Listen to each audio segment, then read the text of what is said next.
This is about bees, obviously, but also about the environment we live in and we're trying to protect.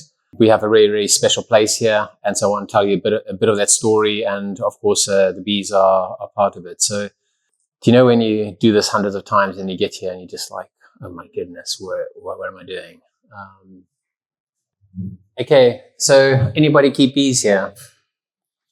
Okay, so I started looking for bees after I'd been to a trip in Portugal when I was 6 years old. And of course, people there it was the old people, I suppose they were our age, but we always youngsters, we look at them a little bit older. And, they just went in, we would get on un carro con vaca, which is the cart pulled by cattle. And we used to get in and go off to the bees. And of course, no one wore a veil or wore gloves. So I went back to Africa thinking, hey, this is exactly the same. And I was at a Waldorf school, Rudolf Steiner. Anybody know Rudolf Steiner school? Rudolf Steiner? Okay. So biodynamic farming.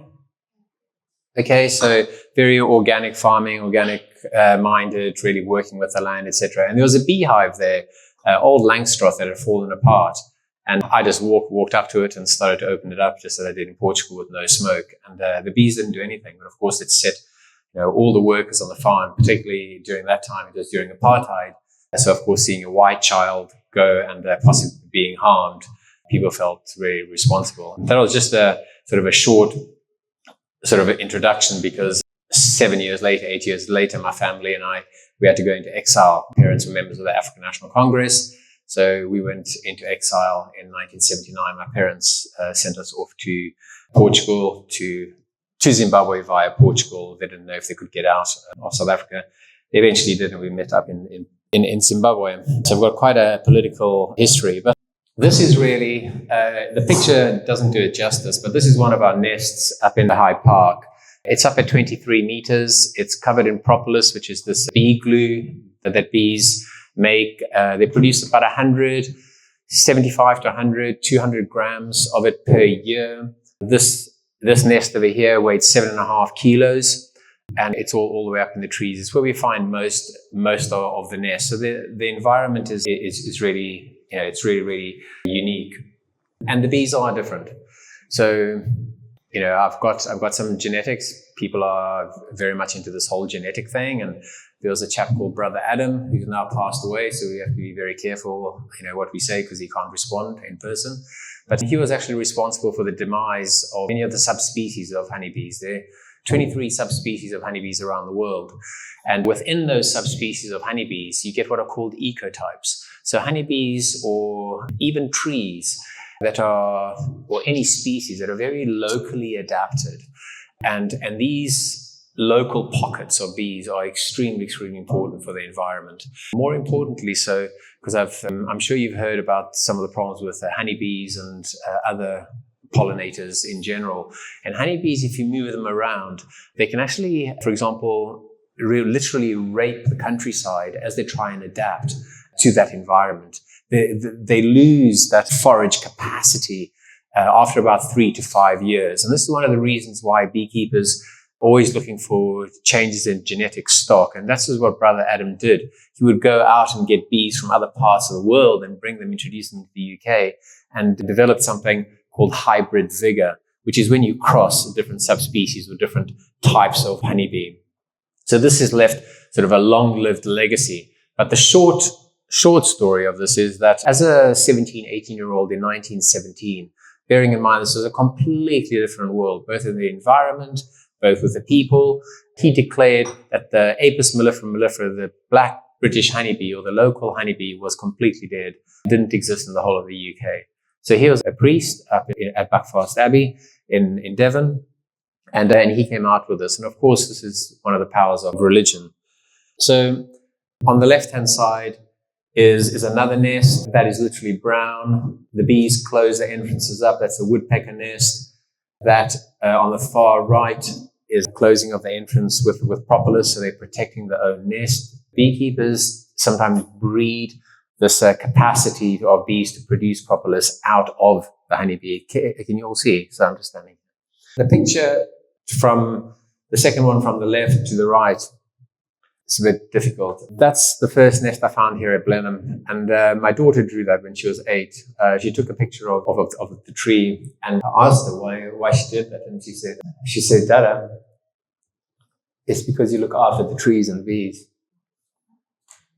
I think we have a huge responsibility to look after the environment that we live in, because we're trying to leave a legacy for the future. And we have to be able to look at the lessons from the past. We have to know history to move forward. This journey here at Blenheim with the bees and the trees, I met a lawyer who wanted to see the bees here.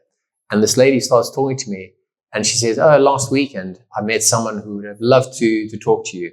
His name is Fred Gray. Now, Fred Gray is now 94 years old. He's a lawyer, okay? And he was the lawyer for Rosa Parks. Anybody familiar with Rosa Parks?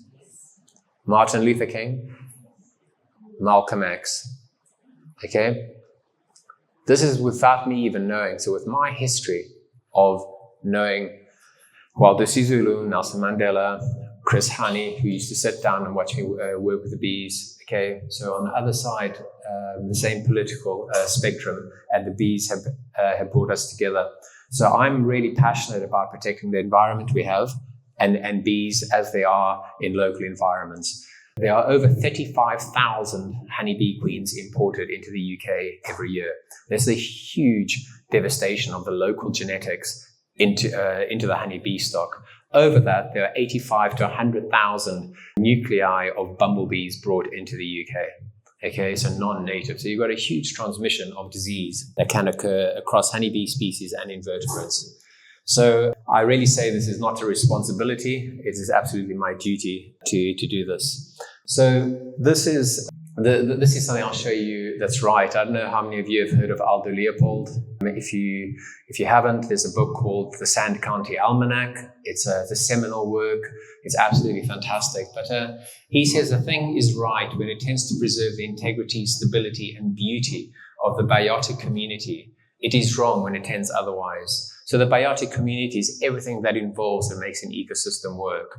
Okay, and just to show you that, this is a honeybee nest in an oak in Hyde Park with a thermal camera. Okay, it is, the time isn't right there, but it's quite late in the afternoon, and it's in November, and the bees keep the internal nest at about 35 degrees, 34, 35 degrees, and the bees need that heat to fly out.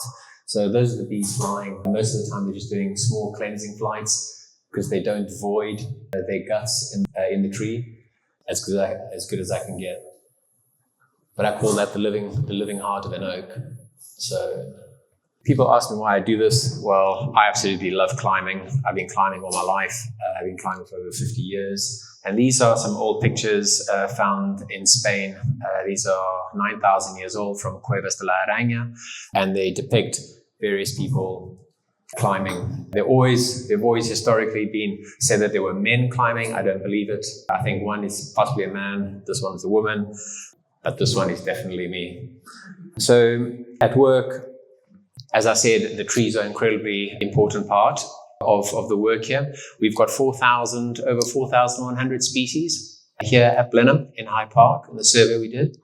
And there are 2,300 species associated with an oak, over 300 of which are obligate. They are absolutely dependent on oak trees. So we lose the oak trees and we lose these species. Okay, so what's really important for me as well, I'm just going through this quickly, is because there are two seminal studies done. This is where the science comes in, the ash ecology study and the oak ecology study done by the Center for Ecology and Hydrology and the James Hutton Institute. Now that might not mean anything. The thing is that these studies looked at the number of species associated with oak and ash. Okay, the honeybee is not mentioned once. Not mentioned once. So the honeybee becomes a ghost pollinator. It becomes a pollinator that does not exist. And it gives the freedom for people to go with the demise of insects, that we can just replace insects with honeybees. And that is not so. So, who's heard of Greta Thunberg? Who's heard of 7 Color Suzuki? I am appalled. Seven Color Suzuki was 12 years old. She formed a group of children, about 12, 13 years old. I know there's a young person there, so I won't say how old you are, but at 12, 13 years old, there's a group of them, about 10 of them. I was in the United States at the time. They got the funds together. She went and stood in front of the United Nations, and she gave one of the most beautiful speeches that I've ever heard. And I listen to it quite often. I'm not going to play it for you today, but just to show you that it does exist. All of you can get on YouTube, and you must please watch this. Hello, I'm Severin Suzuki, speaking for ECHO, the Environmental Children's Organization. We're a group of 12 and 13-year-olds trying to make a difference. Vanessa Setti, Morgan Geisler, Michelle Quigg. Okay, if we've got time, I'll come back to that. The importance is, okay, that we forget history too quickly. We live from moment to moment to moment. And particularly with smartphones and with information right here, okay, we forget the senses of emotion, of touch, of smell, okay, and we forget the lessons of history. We want everything immediately like this. And we should all know and recognize, okay, that there are these people, Seven Color Suzuki. I would like to get her here if she ever comes to the United Kingdom. I'll invite her. But she's now 50 years old. But it's just how many people recognize what she stood for. And you listen to it, and she says, we tell children to behave. We tell children not to fight. We tell children not to be greedy. And what do we do as adults? We take everything for ourselves. So I've talked to you about the ecology and ash ecology study. This is a very famous bit of work that's now in the media. Okay, there are some problems with the research when you dig into it, but in general, it's talking about a 75% in insect biomass loss in 27 years. People talk about windscreen splash, with insects and everything. There are more insects actually since COVID. We have seen some more insects coming along, but it's still in a really poor situation, and it's made worse by us not learning the lessons and reading from the past. Who's heard of Rachel Carson? Come on, somebody has to. There's a lady there. Rachel Carson in 1960 wrote a book called Silent Spring. Okay? It is so important. Okay? There's a gentleman in the UK called Ted Green. He's now 90-something years old. He founded the Ancient Tree Forum with Lynn Boddy and various other people. He knows absolutely everything about oak trees, and he's the most humble person you will ever meet. I got him over here to Blenheim, and he came along. He's very ill, and he came to talk. He wrote a book, an impassioned book you read it, and it's just the passion, the emotion, everything in the book. I've told people, you have to read this. You have to read the culture of this man. And I've been laughed at. The book is called Tree Time. There's another one. If you want to get it, put it in your library. It's worth reading. But this is from the British Beekeeping Association front cover of their magazine. Okay, and it says this forest is a resource desert for bees. This forest looks lush and healthy. It does not mean it's a good place to keep bees. I'm telling you, we've got about an 85 to 90% survival rate of bees living in trees. If you don't treat for Varroa, and Varroa is a mite that arrived in 1992 in the UK, it also arrived in other places, and you don't feed, and what happens is your bees die. It's about 18 months to 2 years, 2.5 years. The irony of that is that other countries, particularly where you've got feral or freely living honeybees like we do here, it takes about 2 to 3 years for them to develop Varroa resistance.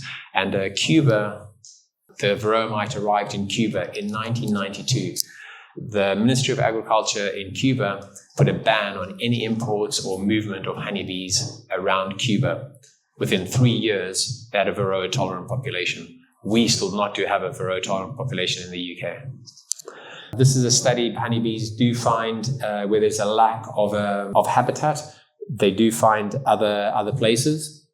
This is electricity poles.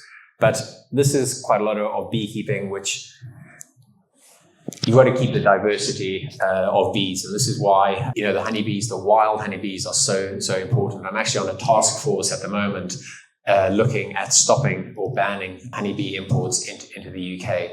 So that's quite a lot of responsibility. This is a diagram which I found because I asked beekeepers, okay, so you've got to feed your bees, and how far do your bees go?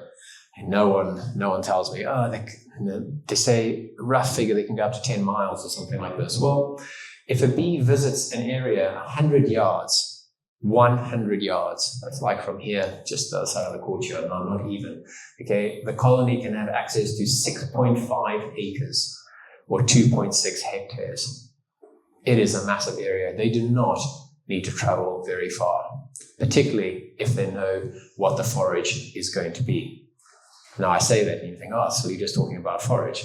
No, if the bees know what the environment is year on year on year, that things are not changing, the field is not changing what's being planted, which is almost impossible. But the hedgerows, the trees, they can stay the same. So the bees learn what is going to be available at a particular point in time. There is also another fascinating fact or idea, is that when they live in a tree, they need about 90 to 95% less honey than a bee in a beehive, than a colony in a beehive.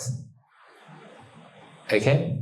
So they need about 200 to 250 kilos of honey in a beehive a year. So that means they only need 25 kilos a year in a tree. So once they've established the nest in the tree, they don't need much honey. All they're doing is just replacing a little bit. Now, bees in the winter, they eat through the honey and they get up to the 12. So this is a really silly question, but what happens if you've stored honey from the beginning of the year and you're eating your way up through the winter? You're going to get, at some point, you're going to start eating the honey that is associated with the same time period of the year, okay, at roughly the same time. And though the honey carries phenols, and phenols are aromatic compounds that are associated. Okay, so when people talk about insects waking up because the sunlight is changing or whatever, forget it. The trees are the tallest things. They respond to the ultraviolet, okay, and the bud bursts are responding to the heat. What would happen if insects just responded to some random day lengthening and then it suddenly became cold? It would all die. So there's an association that we're not even considering, okay, which is phenolic. So they're called biogenic volatile organic compounds, and they're extremely important. So pristine environments, where are they? They are really, really rare. In Africa, in Asia as well, bees migrate. This is in the Karoo. I found a honeybee nest in that termite hole on the right-hand side. So a bit different in Africa. Go and stick my hand in some of these things. Sometimes there's snakes in there, even with honeybees. To this day, even when I go put my hand into a wood pile, I still get like the heebie-jeebies, These are some of our sacred trees. Okay, these trees, we should look at them as works of art. We should look at them as a legacy. They've been here for longer than the palace. They have no rights. Okay? And it's not just at Blenheim it's around the country and in many places around the world. Some more of our woodland, some of the ancient oaks. This one's 700, 800 years old, still alive. Sorry, they're black and white. This is color. They're in different stages of their life. And oaks, people say they've got 3 lives. I think they've actually got 4 lives. When they're dead, when they fall over, they can carry on providing habitat for another 300 to 400 years. We've actually got some honeybee colonies in some very old dead oaks. These are some of the fantastic co-joining mechanisms that happen in trees, formations, which I just love. These are what we call layering oaks. The oaks layer, they drop their branches, and the branches hit the ground and they start to form roots. And I started looking at this, and they're only found in one spot. There are about 6 of these trees doing this. And so, again, it's not beyond reasoning that there's some genetic mechanism involved in these oaks, whether they are genetically related, which they probably are, but also there's some communication. And any of you heard of the mother tree? Suzanne Simard, Peter Wallenberg. Oh my goodness, I'm really digging now your libraries. I'm going to see Amazon or whatever just going up, and But these are really important works. Suzanne Simard in particular, I'm in contact with her now. She's a lady that in the 70s and 80s started talking and researching why some trees, there were no saplings on the ground. And she discovered that the saplings actually grew on the trees and dropped the roots through the tree, and the mother tree decayed, okay, and the youngsters would eat the tree and then live through that tree. She was derided as a woman, as a scientist. Now, of course, she's been proved right. And there are these mycorrhizal, these fungal associations that occur between the roots of trees, that they actually communicate between each other. And the oak and other trees can actually drop limbs if there are lack of nutrients on the ground. So one of the things I do, I found 239 young saplings last year. I do try and protect them, but this is the future. This is me coming in to work one morning. Lucky shot. This is me walking around the woods. Lucky shot. But in one of the trees, I climbed up. It's at 18 meters. And I'm actually going to go up there for some filming on Friday. And I did what I should never do, which is you climb with the cavity facing, so you get in front of the cavity. Oh my goodness, as I do that, a barn owl comes out and it just misses my ropes. Okay. And then I went, whoa, okay. So I know there were some honeybees underneath. They've put propolis, they've covered the top of the nest. I looked down. There's some eggs down at the bottom. Of course, with all the laws, you don't touch the eggs. So I just thought, that's great. I'll leave the egg, stick my hand up the right-hand stem. There's something nice and furry and, on the right-hand side, bats. Now you ask somebody, you don't find owls and bats and bees and ducks in the same hole. Yes, you do. A really interesting thing about this is this gentleman here is a beekeeper, so I'll put you on a spot, okay? Very amateur. It doesn't matter. What is the biggest pest of a beekeeper if you were to leave your equipment just out? What comes and takes over? Wow, ants would be one of them. Ants would be one of them. What else? Galleria melanella. I'll help you out. Wax moth. Wax moth, okay? Everybody tells me, the wax moth, it's the cleaner of the honeybee world. Okay, it cleans out the nests. Forget it. Okay, I'm getting old now, okay? I hope I don't look old, but I've got to work this out. It used to be like 48 years, but 52 years of climbing trees. I have yet to find wax moth in a tree. But finding it in beehives, you find it in 6 months. Do you know what the favorite food is of bats? Wax moth larvae. Okay, this is a dandelion, much derided dandelion. I think it's absolutely beautiful. Some of our fungi that we find over here. This is a moss lichen. We're actually one species behind the New Forest and Kew Gardens, Windsor Great Park, in terms of the number of fungi that we've got here in Blenheim. We've just found 2 this year. So we've just got to find 2 more.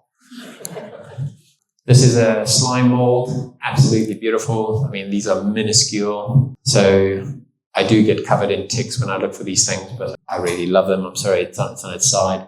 This is a cladonia, looks like that. This type of cladonia is found in Scotland and found in Scandinavia as well. And it's probably brought over by the woodcock as it migrates It's only found on one oak, one dead oak in Hyde Park. It's the only place that we find it. So this is my colleague and I, just to show you the majesty of these trees. And I always say, we do not know what we have, and so we cannot protect what we do not know is there. Okay, and we really don't know what we've got. We keep finding different things. We keep finding wild pear trees. Okay, we find wild service trees. We find ash trees that are 400 or 500 years old. We find these incredible sets of oak trees in the middle of a farm that no one has even recorded. It's our responsibility to look after our environment. So I keep asking this. I gave a talk to some ecologists. I'm not going to ask that lady over there because she probably knows, but you can all read over here. I said, do you know what this decade is?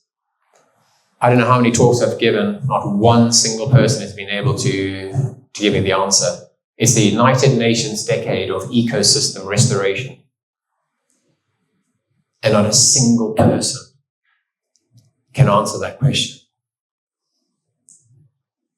And I think it's such a tragedy that here we are trying to protect environments and trying to protect the species, biotic species within those environments.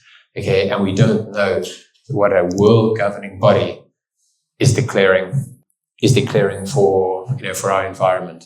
You also know 2024, I believe, to 2033 or 2023 to 2034 is the decade of languages. Because we're losing languages. I think we're going to lose about 97% of all the languages by 2050. So with that, we lose emotion, we lose intonations, we lose the ways of expressing ourselves. Language loses its capacity and the vocabulary. This is me in the middle is declaring for our environment. You also know habitat. I put out these logs. Again, lucky shot. These in slow motion. But those are called cubiculars. They are the pollen baskets of the honeybee. And all the ones I've put out, they're all full of honeybees and they're long living. So I just added this to my daughter's picture. We have all seen free living bees. What we need is cooperation and a force driven by people speaking the same language.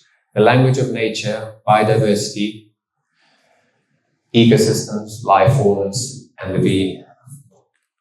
I'm sorry, I don't know why I find these things so difficult, but we don't really we live in a wonderful place, but we don't do very well with it. Just 3% of the world's ecosystems remain intact. This was from a drought in Portugal and Spain 2 years ago.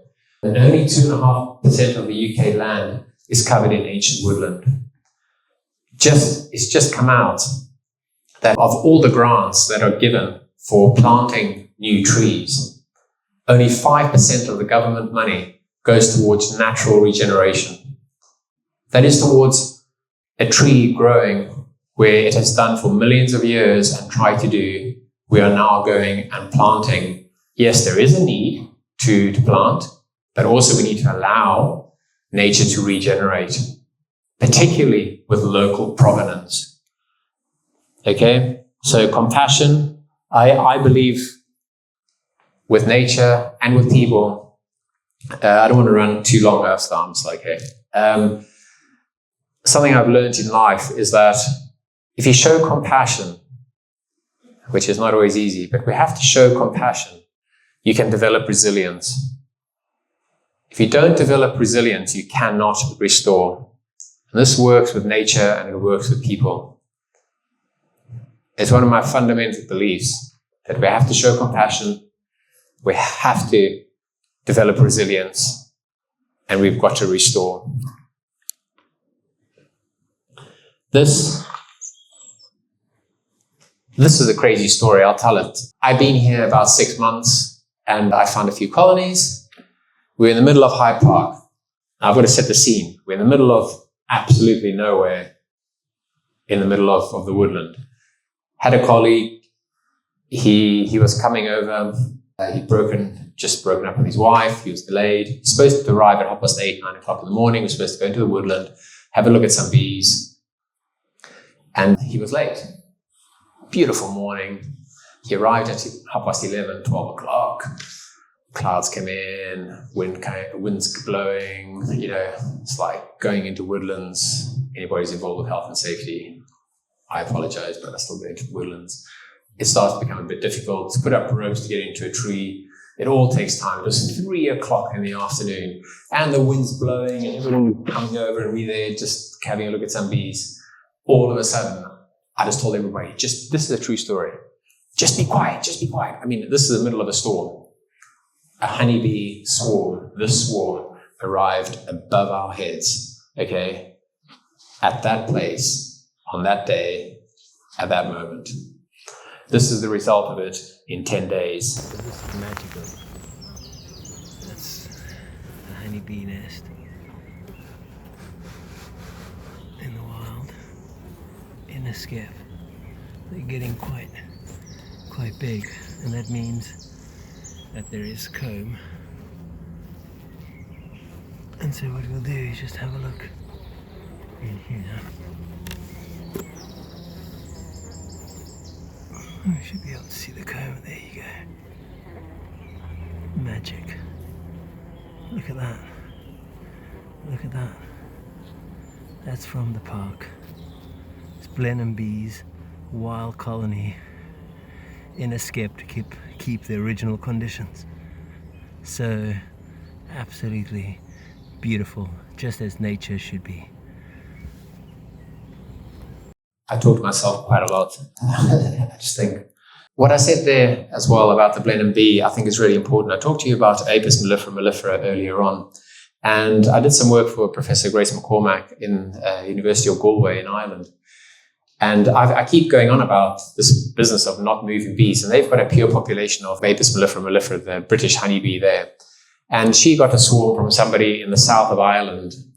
And within 3 months, the swarm was dead.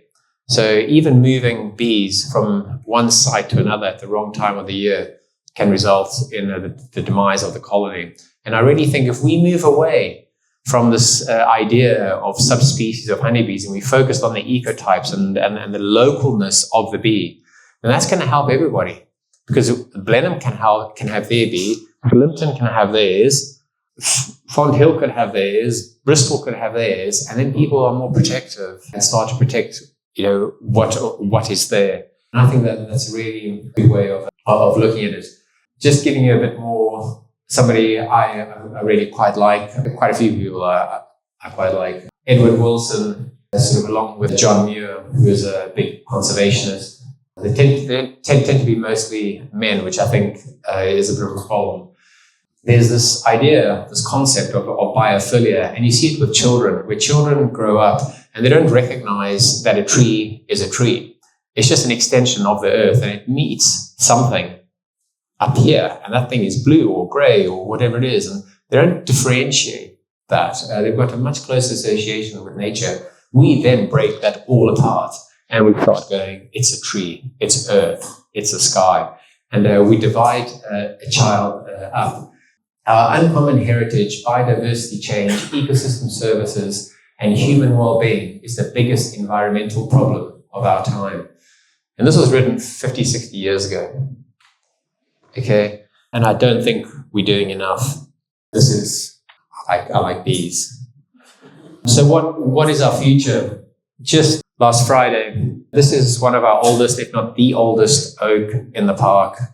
And it doesn't produce acorns. Our second oldest one sometimes does produce acorns. I climb up to the top to get the acorns.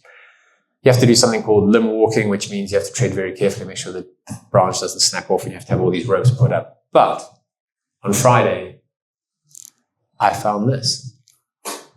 And it's now protected just with some deer fencing around. Now, the reason I say it's important, and I'm not going to be here stirring at all, but I've got a big problem with glyphosate. And I've got a big problem with many chemicals. This is on a plantation, a woodland plantation, with glyphosate being sprayed. Right next to, it looks like a beehive, but it actually isn't. It's adapted on the inside. But it goes to show that if we don't pay attention, if we don't really take the steps, if we're not there, if we're not aware of what is happening, okay, we can't make a change. It is important to see these pictures. It is important to pass these messages on, okay, so that we can change and make the land better for the people who are coming after us. If we want to leave a legacy, we've also got to look at what we're planting. What am I on about? We can grow trees in nurseries. We can put guards around them. We've got to mitigate for deer browsing. We've got to mitigate for squirrels. What's happened to natural selection? Oak trees actually start to produce tannin that makes the leaves acidic, that protects the masses of saplings. This occurs around the world, but in oaks over here. Well, when trees grow, 2 years old, in a tube, it falls over. Okay? This is not the legacy that we want to leave. Going with that, with the chemicals being used, these are supposed to not exist. This is a shellifer. It's a pseudo-scorpion. Everybody's been after me for this picture because they are pretty rare to find. And it's found on a honeybee nest. So no chemicals, and it's a pretty neat little insect. And it's the size of a pinhead. So this is a wild honeybee nest. Propolis, completely, very, very old, completely covered. That's all propolis. Completely. They've killed the tree. I've got to go quickly. I can show you these. You're more than welcome to have a look at it. The important thing here, okay, is that, by the way, I'm there on a rope with these coming through my legs. I do hornets as well, Vespa crabro. Any of you heard of Vespa valentina, Asian hornet? So it's definitely something that we've got to look out for. You know what the other thing is we have to look out for? Two things. Parakeets are now in Oxford, okay? And oak processionary moth. That's now very, very close, about 50 kilometers away. So that's part of my monitoring. The interesting thing, while you're watching this, propolis has got antibacterial, antifungal properties. It's actually used in the military to help heal. It's been used since the Napoleonic Wars, even before then. What's extraordinary is that when this happens in an oak tree, it starts to heal the oak tree inside so it doesn't rot anymore. We've got 2 nests that I know so far where the oak tree has closed the bees inside. It's happened over a matter of months, about 3 months in the winter. The trees are growing and recovering. So, okay, this is some honeybees with a video scope. End of November, in a tree. You can see the amount of propolis. Really, really old comb. Pretty hairy bees. That's how they should be. They interlock their hairs to keep warm. It's one of my favorites. I look at you, you look at me. So this is what I was telling you is the woodpecker nest. This again this was very, very high, probably about 25, 26 meters. But the bees have completely closed that entrance and helped to heal the damage created by the woodpecker. Look at that. That's at height. That's not a bit of art or somebody filling that in. That's the bees. So is there a mechanism with the bees working with the trees? Funnily enough, the oak trees, when they are damaged, produce something called oleic acid. And oleic acid is the death pheromone of the honeybee.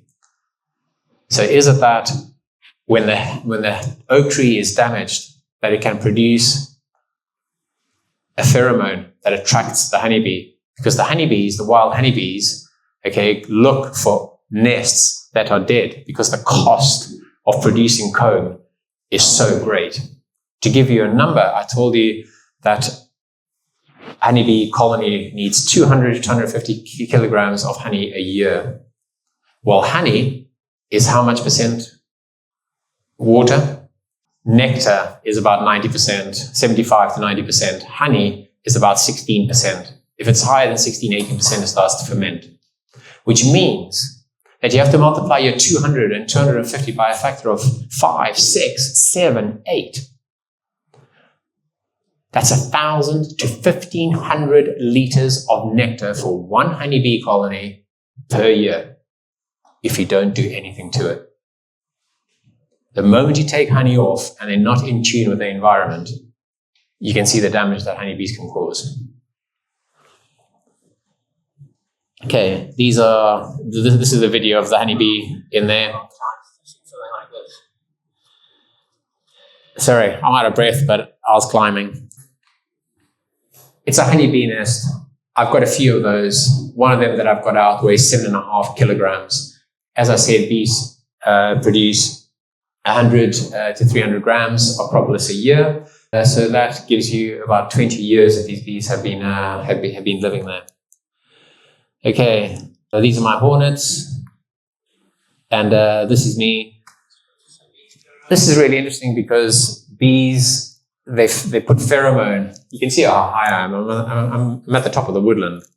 And they release a pheromone, a homing pheromone, around the nest. And when it changes, because I'm obviously a three-dimensional object, bees recognize three-dimensional objects. I can tell you some funky stories about three-dimensional objects and honeybees.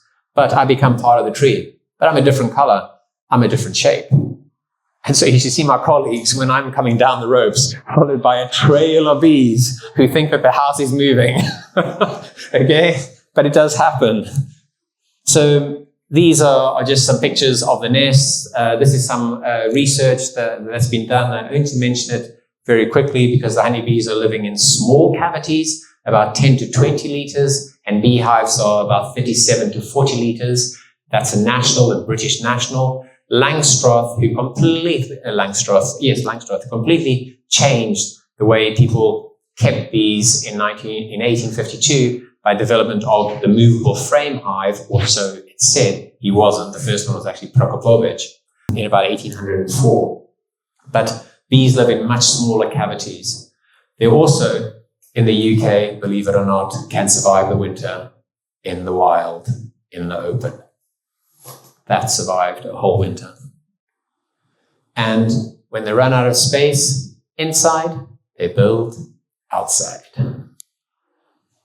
Okay, so this is some work by Richmond that I really like. Colonies surrounded by more semi-natural habitat and therefore less intensive cropland had an elevated overwintering probability, indicating that colonies need a certain amount of semi-natural habitat in the landscape to survive. We have to protect our environment. Okay, so the other things, I've spoken a lot about that. I'll finish off just with this. I've got a big thing for what's happened in history. But the Varroa mite, the Russians, Soviets back then, always used to tell us in Zimbabwe in the 1980s, hey, something about a mite. Hey, we used to think these Russians were crazy. They helped a lot in the revolutionary struggles in Africa. In 1976, there was a big conference in Bucharest where they spoke about the Varroa mite. The British academics were there in 1976. 16 years later, the Varroa mite arrived here and nothing changed. They did not know how to deal with it. And we're now 40 years later, or 30 years later, and things still haven't changed. With that, we still think of the honeybee as an entity that's a whole entity, and it isn't. There is an ecotype of the honeybee, and Needham wrote this at the Mondia conference, so similar to the Varroa conference.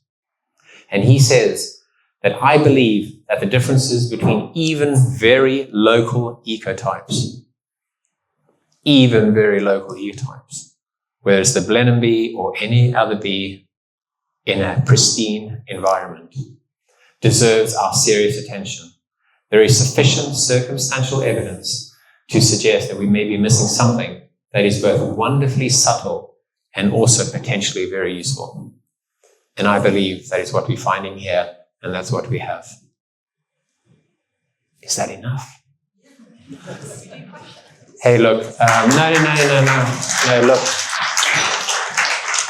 No, I just really thank you for your interest, for your time. Sometimes it's very, very difficult in believing. It is a struggle. What we need are young people. Young people. Okay. I don't joke. We need young people, to learn, to become enthused, to be able to climb, okay, to actually put their hands into, forget health and safety, to actually smell a honeybee nest or whatever it is. We need those lessons of being on an ox cart as a child. If we don't have that, we're going to lose it all. We are going to lose it all. It's all a quick fix problem, okay? And it isn't. Okay, we've got millions of years to look after. And I mean that not exaggerating. We have a huge responsibility.